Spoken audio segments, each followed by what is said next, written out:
শীতের দিনে চুলার পাড়ে বসে গরম গরম পিঠা খাওয়ার মজাই আলাদা।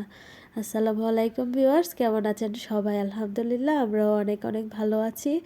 এই তো বাবার বাড়ি চলে আসছি, কিছুদিন হয়েছে।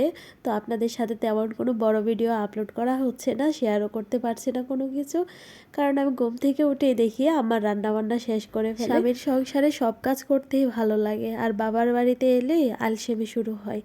আমারও ঠিক তেমনই। আর সকালবেলা উঠে দেখি আম্মা অনেক পিঠা বানিয়েছে, তো চিতই পিঠা আমিও চুলার ধারে বসে খেয়েছি। তো এদিকে দেখি আমার বাবাটা খেলাধুলা করছে। তো ও বাইরে বের হচ্ছে না, বাইরে অনেকটাই ঠান্ডা, ঘরের ভিতরে বসে বসেই সে খেলনা দিয়ে তার নিজের ইচ্ছা মতো খেলছে। কারো কাছে কিন্তু ও এবার যায় না, অন্য সময় কিন্তু ও সবার কাছেই যেত।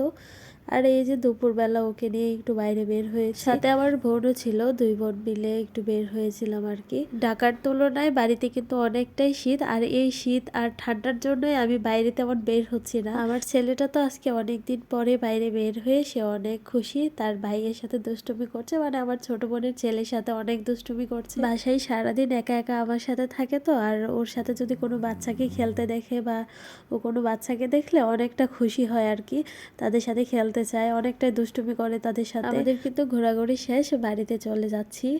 তো বাড়িতে যাওয়ার পর বিকালবেলায় এই যে আমাদের বাড়ির পেছনে যে রাস্তাটা আছে ওইদিকে আর কি, এখানে কিন্তু সব ক্ষেতগুলা একবারে খালি হয়ে গেছে, ধান টান নেওয়া হয়ে গেছে। আর এই সিজনে আমাদের বাড়িতে কিন্তু রোদ আসে না, সবাই ক্ষেতের মধ্যেই ধান শুকায়। রাতের বেলাও কিন্তু ধান এখানেই থাকে, যতদিন না পর্যন্ত ধান ভালো করে শুকায় ততদিন পর্যন্ত ধান কেউ নেয় না বাড়িতে।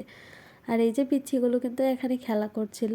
আর সন্ধ্যার দিকে আমার ভাই এখানে পপকর্ন ভেজে দিয়েছে, আমরা খাচ্ছিলাম। রাতের বেলায় আজকে খিচুড়ি রান্না করা হবে, তাই মুগ ডালটা আগেই ভেজে নেওয়া হচ্ছে। মসুর ডাল মুগ ডাল দুটাই দেওয়া হবে, আর খিচুড়ির মধ্যে কিন্তু মুগ ডাল দিয়ে রান্না করলে আরো বেশি ভালো লাগে। আর ভুনা খিচুড়ি রান্না করা হবে। এখানে পোলাওয়ের চাল নেওয়া হয়েছে, আর পোলাওয়ের চালগুলো সবসময় আমাদের খেতেই করা হয় আর কি, তো আমাদের আর বাজার থেকে কিনে আনতে হয় না, সবসময় আমাদের ঘরের মধ্যেই থাকে। আর এখানে আমি সবগুলো মশলা দিয়ে আমি খিচুড়িটাকে ভালো করে মেখে নিচ্ছিলাম, পরে আর কি চুলায় জাল করা হবে। আর মাটির চুলায় রান্না, গ্রামের বাড়িতে আমাদের কিন্তু গ্যাসের চুলাও আছে, আবার ইলেকট্রিক চুলাও আছে, তারপরও অনেক সময় মাঝে মাঝে আম্মা মানে মাটির চুলাতে রান্না করে আর কি। চাল ডালগুলো আমি ভালো করে ভেজে তারপরে পরিমাণ মতো পানি দিয়ে নিয়েছি। আর এ পর্যন্তই আমার কাজ থাকবে আর কি, পরে আমি ঘরে চলে যাব, বাইরে অনেকটাই ঠান্ডা, আমি এখানে বসে থাকতে পারবো না।